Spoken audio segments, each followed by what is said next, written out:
তো সকালবেলায় রান্নাবান্নার ভীষণ তোড়জোড় লেগে গেছে। রান্নাবান্না আমার পুরোপুরি কমপ্লিট 12:30টার মধ্যে, কারণ আজকে মা বাবা ভাই তিনজনকে ইনভাইট করা হয়েছে, তো ওরা আসবে আর সবাই মিলে আজকে খাওয়া দাওয়া হবে।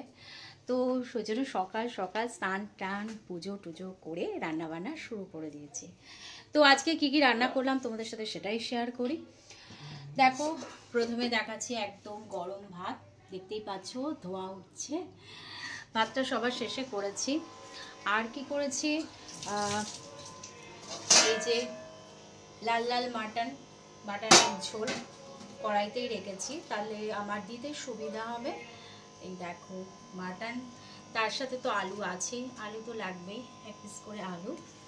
আর কি করেছি আর সেটাও তোমাদের সাথে দেখাচ্ছি এক এক করে। আর হচ্ছে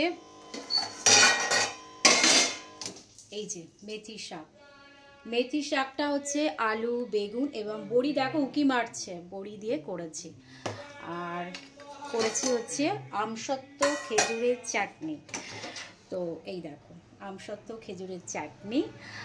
আর হয়েছে হচ্ছে মুসুরির ডালটা বেশ গরম, এই যে পেঁয়াজ ফোড়ন দিয়ে পাতলা করে মুসুরির ডাল।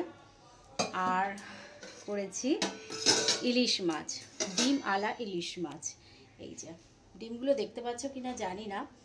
তো সর্ষে বাটা দিয়ে মানে দুটো জায়গায় রেখেছি যাতে ডিমগুলো ভেঙে না যায় বা মাছগুলো ভেঙে না যায়। আরেকটা জায়গা তো মাছ আছে, এই দেখো ডিম দেখা যাচ্ছে, পেটির ভেতর ডিম।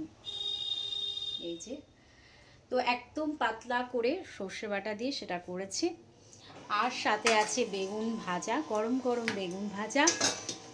এটার মধ্যে কি আছে, এটার মধ্যে আছে পনিরটা করেছি, এই যে নিরামিষ পনির। এর মধ্যে কাজু বাদাম অল্প করে আর চালমগজ পেস্ট করে, এই দুটো দিয়ে সব অল্প অল্প এবং অল্প তেলেই করেছি। শুধু মাটনটা একটু তেলটা বেশি হয়ে গেছে, চেষ্টা করেছিলাম কিন্তু সেটা আর হয়ে ওঠেনি। আর এই যে বাবার জন্য মানে শ্বশুরমশাইয়ের জন্য করেছে একটা সবজি ঝোল। এর মধ্যে একটা আলু গাজর বিনস একদম অল্প করে অল্প তেলে রান্না করে রেখেছি। আর সাথে বেগুন ভাজা আর পাঁপড়। তো বেগুন ভাজাটা তোমাদের দেখাবো, দাঁড়াও এক এক করে দেখাচ্ছি। আসলে অনেক সকালে উঠে আমি রান্নাবান্না শুরু করে দিয়েছি, কারণ আমি একা হাতে পারবো কি পারবো না বুঝে উঠতে পারছি না। তো এই যে এই দেখো বেগুন ভাজা। তো আজকে দুপুরবেলা ঈদে সবাই মিলে খাওয়া দাওয়া হবে। আর সাথে আছে পাঁপড় ভাজা আর রসগোল্লা। তার মাঝখানে আমি কি করলাম, একটু চা করে নিলাম। এই যে চা না খেলে একদম ভালো লাগে না। আর ভাবছি স্যালাড করব, তো ওর জন্য টমেটো তারপরে এই যে ছোট্ট ছোট্ট শসা এগুলোকে বের করে রেখেছি। আর টমেটোটাকেও অর্ধেক করে রেখেছি যাতে আমার কাটতে একটু সুবিধা হয়। তো মোটামুটি রান্না তো কমপ্লিট হয়ে গেছে, চাটা খেয়ে আমি স্যালাড করা শুরু করে দেবো। আর দেখো এই যে পাঁপড় ভাজা আজকে দুপুরের মেনুতে এই।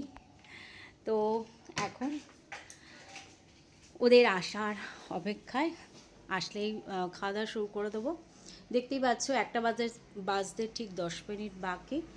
মোটামুটি আমার 12:30টার মধ্যে পুরোপুরি কমপ্লিট করে ফেলেছি। তো আজকের ভিডিওটা এইটুকুই দেখালাম তোমাদের সাথে, আজকে দুপুরবেলা আমাদের কি খাওয়া দাওয়া হচ্ছে। তো চলো, বাবা মা আসলে আরেকটা ভিডিও হবে। তো টাটা।